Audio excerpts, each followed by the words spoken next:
talking about now is private money competing with public money, in the same way that private airlines started competing with what used to be government airlines, and those of us old enough to remember, when you wanted a phone, you went to the government and they put a phone in your house.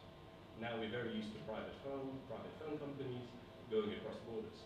The real innovation potential is what form does private money take and who benefits, in the contrast of Bitcoin not really having initial authority, but maybe having some problems, versus would I want to, having given my data to Facebook, to also leave my money with them, versus a central bank? It's a really relevant question these days. Can I just clarify, when you say private money, do you basically mean like private money like a Facebook type coin, or a decentralized, or Facebook/Ripple, or decentralized form of that crypto? Decentralized is not even private. Yes, so the ultimate public in a way. Okay. No, if you think about it. But when you say private, you're saying like Facebook coin, Ripple, these types of. Essentially, they are quote unquote the liability of a private company, which we're using in exchange. And those are the real key distinctions between something like Bitcoin, which I wouldn't call private, it's really genuinely public in a sense, with all its own problems and issues. And how do you get a central bank for money like that? Because central banks were invented for a reason, to prevent crises and all sorts. And private money, where people can complain about what the Fed does, but then there is Zuckerberg, and where are we on this? So I like that. Go on. I'll just give a very short answer to that. I think end of the day, it's the market that's going to dictate what's going to happen. If JP Morgan issues whatever money and there's no ecosystem and there's nobody using it, it will lose all value related to it.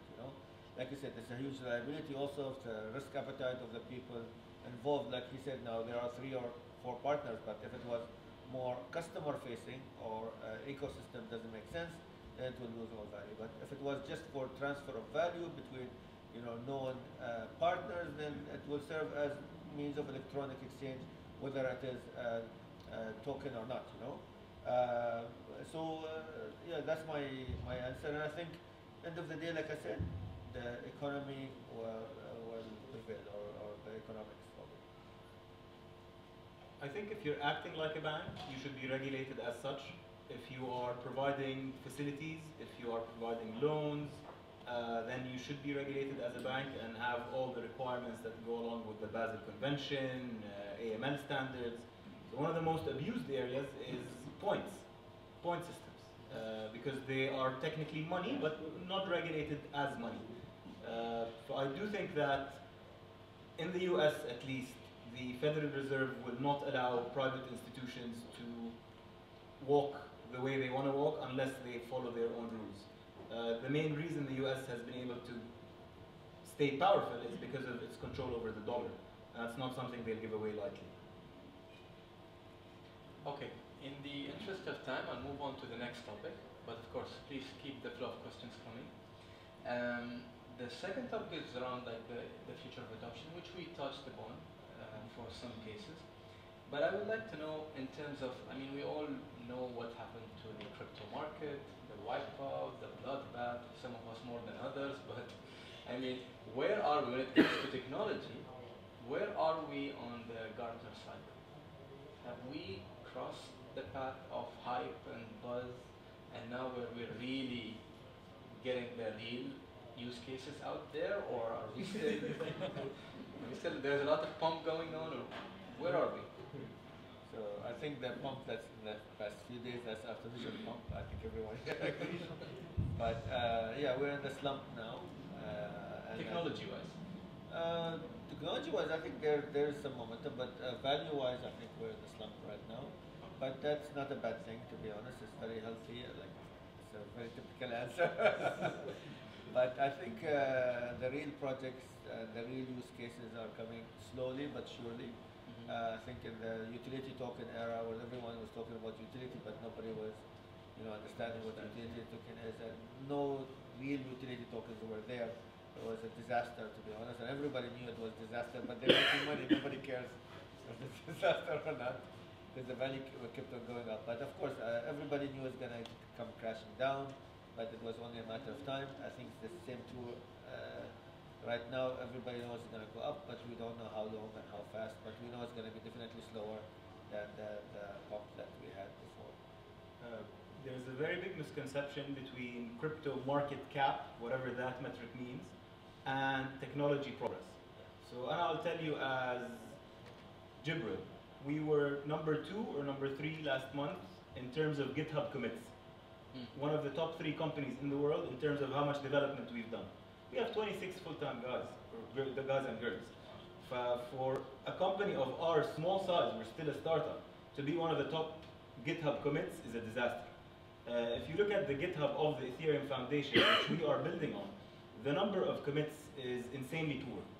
So what I'd say is we are still a very, very, very long time away from commercial, production-ready solutions.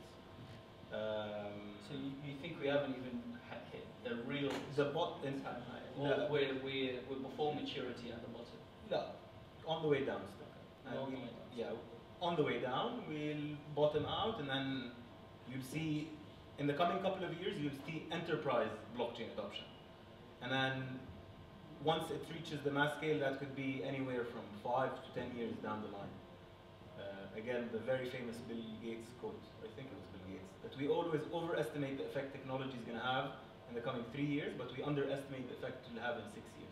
I might have butchered the numbers, but you get the point. But what do you think needs to be in place to accelerate that? I mean, we're seeing a lot of momentum, like Dr. Marwan said, when it comes to people pushing the envelope, startups getting into it. Even now, the big giants are like pushing it because they want to capture more share and more share. What really needs to be put in place? Is that healthy, whatever you're going through, or we need to change the dynamics? Of course it's healthy, because the only way you'd figure it out is through iteration. But what the industry really needs is actual, so for example, BBVA and Santander conducted a syndicated loan using smart contracts and blockchain. These are the types of implementations that you need that actually show that using this new system is way better than using a legacy system. But at the end of the day, there's a very important B2B book that my co-founder told me to read. It's called The Mom's Test. And it basically tells you how sometimes institutions don't want to change. Yeah, I'll give you an example. Today, the bonds market, it's one of the largest financial markets in the world.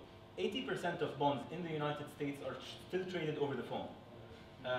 You have a quotation going through Bloomberg and a SWIFT transfer going somewhere else. It's insanely vague and it is fragmented. But when you speak to the banks, no one wants to change because that's how they make their margins. That's how they make their money. So you're essentially trying to sell the bank a solution that would cut his ability to make profits. The technology sometimes, the people that you want them to adopt, they don't want to adopt it. And one of the big banks here in the UAE is like, well, honestly, don't try. This is how we make our money. And we don't want a transparent secondary market for securities. Yeah, and I agree totally with you. I was just sharing a story earlier that I do OTC. I have an OTC license in DMCC, and we were talking to a person who was into like technology and that kind of stuff, and he was telling me OTC. So that means you take orders manually. I was like, yeah, and that's how we make big margins because the numbers are big. And he was like, that's not scalable. You need to be, with the technology and that kind of stuff. I was like, I make more money in the OTC than I would be doing if I was doing exchange. An exchange would be a much more overhead and much more investment in technology and that kind of stuff. But if you are making the money, if you are comfortable like in the bonds market or the OTC market, it makes no sense to actually adopt technology because your margin is reduced. So, like I said, the people are resistant to change if the money is coming in.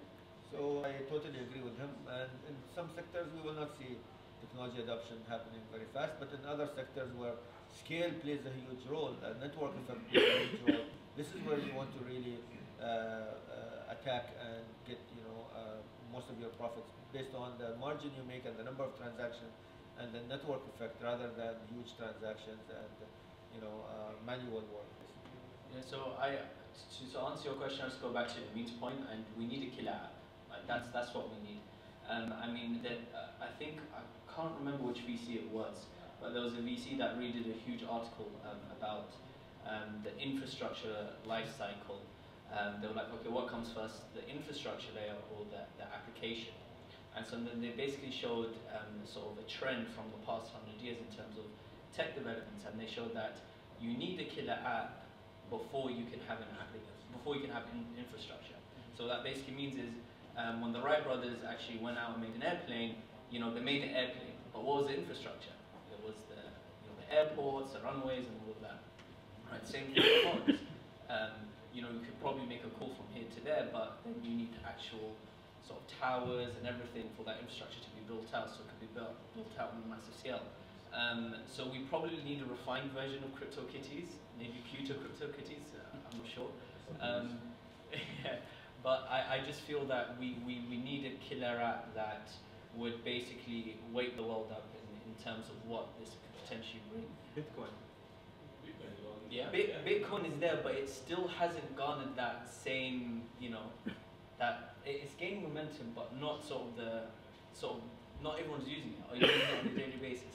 So even for the real app, you have to use Bitcoin in some capacity. But the issue now, this is the biggest issue in most decentralized applications. You need gas, whatever that, like gas, which is, you know, Ethereum or gas or other tokens of blockchain networks. You need that prior to making a transaction on a decentralized application, or even Bitcoin, for example, right? Bitcoin, you need Bitcoin to send Bitcoin. Now, this is, you know, uncommon for, you know, people outside this room. Like, probably everyone here knows about this, The but... app has a utility as well. Huh? People see a benefit. The killer app has a utility. Yep. People see a benefit of doing it. Exactly. So you've got electric sockets in a house because, sorry, I was just saying killer apps have a utility as well that people can feel in everyday life. So Bitcoin, if it's not going to be smoother payments or something, it's not going to happen. Yet. Not gonna happen? What's the app? What's the app? Escaping capital controls. This is the biggest use case of Bitcoin. When you think, Senator, when the Venezuela issue happened and people were leaving Venezuela, people had gold, literal gold, but they couldn't take gold with them and travel outside the plane. If I was a Syrian refugee and I was leaving to Europe and I had $10,000 worth of Bitcoin, I would have packed and bounced. If I have cash, they would have stripped me at the airport and I would have been... So your wealth no longer has to be geography specific if you have Bitcoin. But that means we need many sort of Syrians and many Venezuelans to happen for that. War is a pretty growing business. And the pros and cons for the people who will enable the infrastructure. So for that to happen, who's going to have to enable the infrastructure? The central banks, and they're going to call it money laundering, not avoiding capital controls. True. Right? So there's that interplay. But what happened with washing machines was people used to have light sockets. That was the initial application of electricity. Same idea. When people would roll the washing machine to the center of the room and plug, and then eventually, as new houses were built, the sockets went in kind of into housing.